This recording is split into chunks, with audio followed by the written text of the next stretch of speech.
Hi everyone, it's Amy here, one of the project managers at Transcript Divas. I thought I would take a moment to show you how to apply for a job at Transcript Divas. We get so many applicants that it's really hard for us to come back to them all. So if you have applied and haven't heard from us, we're really sorry about that. But I thought I would just show you what we're looking for and how to apply in case you've done it wrong in the past or in case you're looking to do it. So when you log into our site, you'll come here, transcriptdivas.com.au, and you just click on the Jobs tab, and that'll take you through to our application.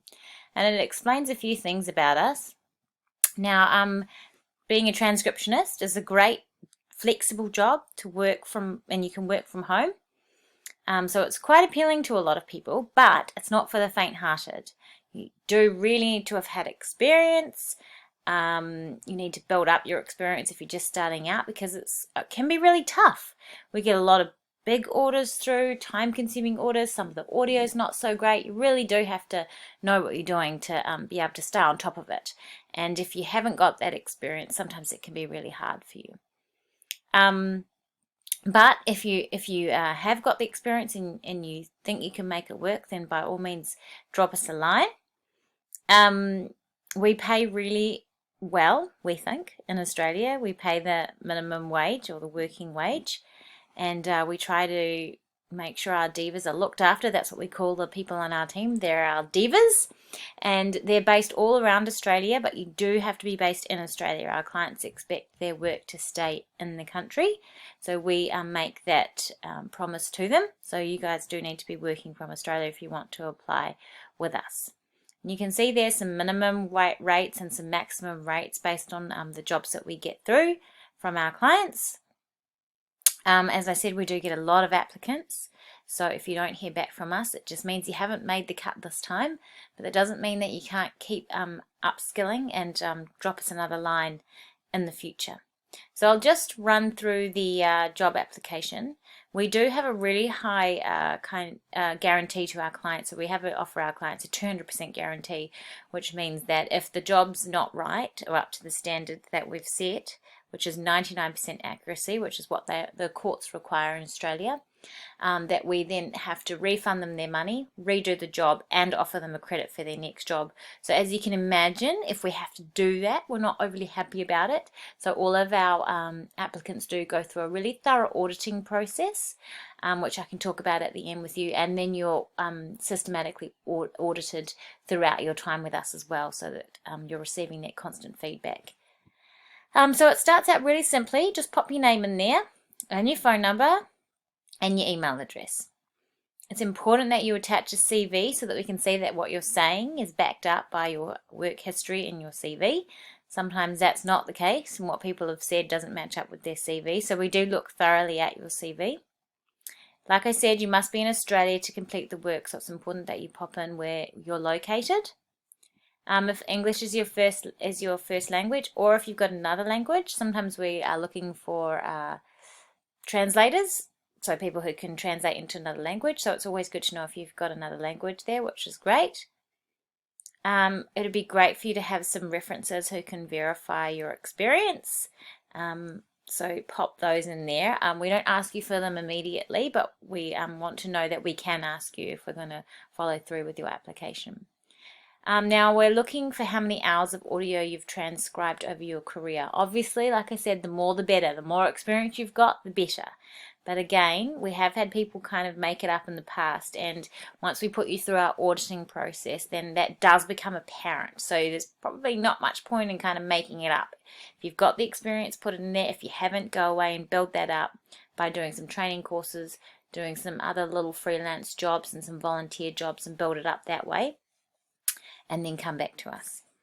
Then we ask what of the amount of transcribing that you've done, how much of it is freelance, because sometimes freelance work can be very different to working in a law firm and doing dictation work. So we're just very interested to see what sort of type of work you've been doing. So just pop in there what percentage of your work has been freelance. Then how many hours of audio that you can commit to in a week, just roughly. So keeping in mind that a piece of audio, so 1 hour, translates to about 4 hours of typing work. So if you can imagine, 6 hours of audio is almost a full-time job in a week. So we'd love people to be able to commit to as much as possible there as well, because that helps us out. The more people we have on our team being able to do regular work, the more consistent our work becomes for our clients. So that's kind of important. Again, the more hours you can do, the better. How much work have you done transcribing for groups of 3 or more people? Because that can be really difficult. And again, if you haven't worked in an environment where you've done that, you can struggle with it. And we do get a lot of group work through. So just have a think about that and let us know. And how many hours of poor quality recordings you've had to listen to and transcribe. Again, some of our clients do send through some audios that are really difficult, shall we say, to listen to.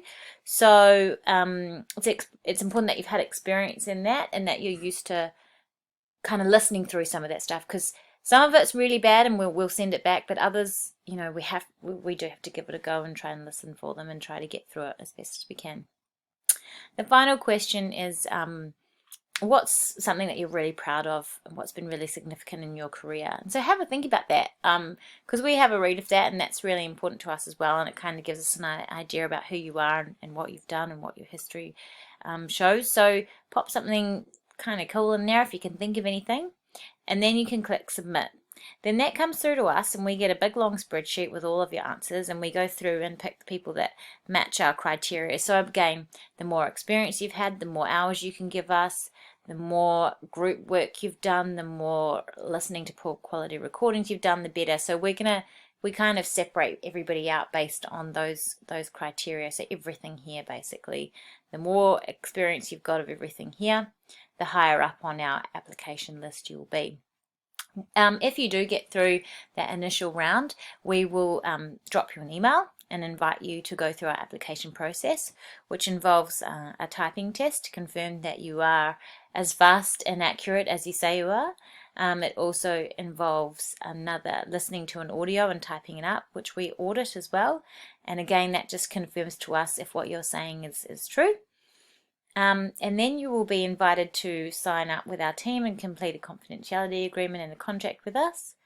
And then you will be put through 3 more audits after that before you become a fully fledged diva as part of our team. So then if you make it past all of that, obviously you're really awesome and everything you've said in your application is 100% true, and that's really great. And then you'll be part of our team, and we will regularly be sending you work that we get in and asking you if you're available to take it on, and hopefully we have a long working career together. So yeah, we look forward to receiving your application, and good luck with any applications you do put forward. Thanks.